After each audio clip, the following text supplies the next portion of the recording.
Hi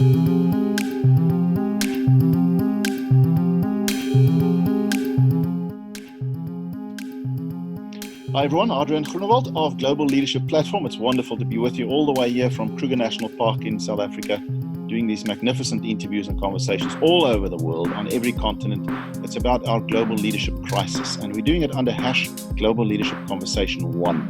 There will be a 2 and a 3 and a 4. We're getting the voices out there, and today I'm chatting to someone all the way from Cincinnati in the US. We've had her one partner on, and she referred me to her partner, and it is Sandra Spataro, all the way from Cincinnati, co-founder and Chief Excellence Officer of InspireCorps. Sandra, wonderful to have you with us. Thank you. Nice to be with you. Thank you. All right, off we go with our questions. Firstly, we're trying to understand how people view the global leadership crisis. How would you define it, describe the crisis that we're facing? Well, when you say global leadership crisis, I think of the political trends that we're seeing across different countries, across continents in the US, of kind of a resurgence of the heroic leadership model. I come from academia, and we talk about the big man theory. And it's significant that it's big and that it's man. And it's very much this idea of the leader as all-knowing or greater than or just better than the people who the leader serves. And I think that in combination with some pretty scary ideology around, so I think it's being labeled as nationalism, but this sort of basic idea of people like us are better than people not like us. And when you put those two things in combination, a great sense of power and people like us are better than others, to me, that's a large part of we're seeing happen around the world. Of course, I'm biased by my perspective from the United States, but I feel there's a similar trend going on, and it's, I think, scary. Okay. And if we extrapolate that into the other sphere of society, let's say corporate, so it's a very strong political slant you've given us. How does that filter into the corporate environment? Do you think we're seeing it there too, or do we have a different leadership crisis playing out? Yeah, well, I think what's happening in corporate is the divide between those in the leadership and power positions and those who are executing the work is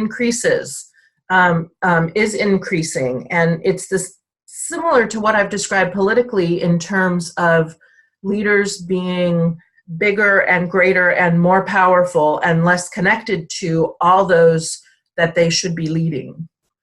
And I think that's a dangerous trend in leadership for businesses, certainly. Okay.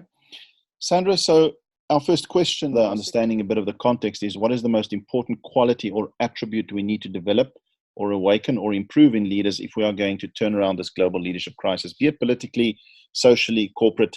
What quality do you take to the top? You know, I think some of the greatest leaders that we've known in business and in history have been those who listen to others, who ask, who learn.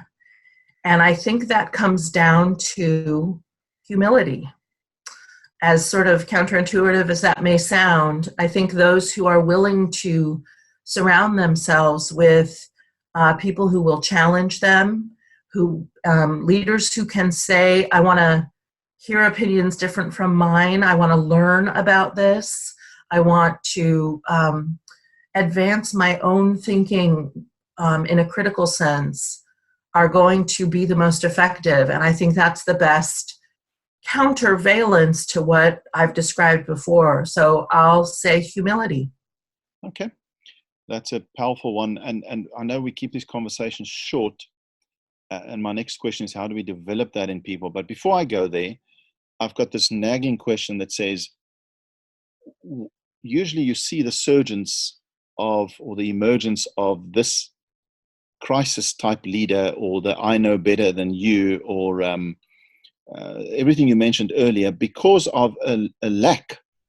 So what has society failed at for this kind of leader to feel like he or she should emerge, to try and replace. I'm not saying you have the answer, but I'm thinking that in my mind, why does a Trump emerge? If we may use him as an example, in a country that's got infinitely many leaders, brilliant corporate leaders, successful individuals, and then he emerges, which is a reflection of what the society wants to some degree. What is missing in the past? Did the previous leadership models not work? Were leaders trying to listen too much, and now leaders are standing up saying, sorry, the world needs fast decision making, and now I'm going to be an autocratic know-it-all leader because we need some movement in this place? Is it not a correction? I know I'm saying a lot. Is it not a sort of a correction that we need in society, but then it's taken too far? So I don't know is my answer. You're right. Those are super important big questions. I will, again, looking at it sort of geopolitically, trying to make the analogy in business, but there's a lot of negativity around it. There's a lot of fear and a lot of hate that is underneath these things arising. And so I'm not sure, but I don't think that it's other leadership styles haven't worked. I think I haven't got what I want from past leadership, and I'm afraid somebody's going to take it away from me, and so I got to get mine. That mindset, I think, is becoming more and more pervasive and acceptable, and that does not serve us collectively. Okay, well, I think it's going to be interesting as these conversations progress, because humility, with a combination of obviously lots of other factors, would be the answer. And I take that. I take note of the humility one. It's surfaced a few times. Let's take the power of humility, listening, taking views, and so on. Let's take that further and say, we do a lot of leadership development across the world. It's a multi-billion-dollar industry. How do these experts all over the world actually develop or help develop or bring to the surface that humility that we need? Is there a process? Is there a journey? Is it very personal? It's interesting, I think one of the greatest obstacles to humility is insecurity.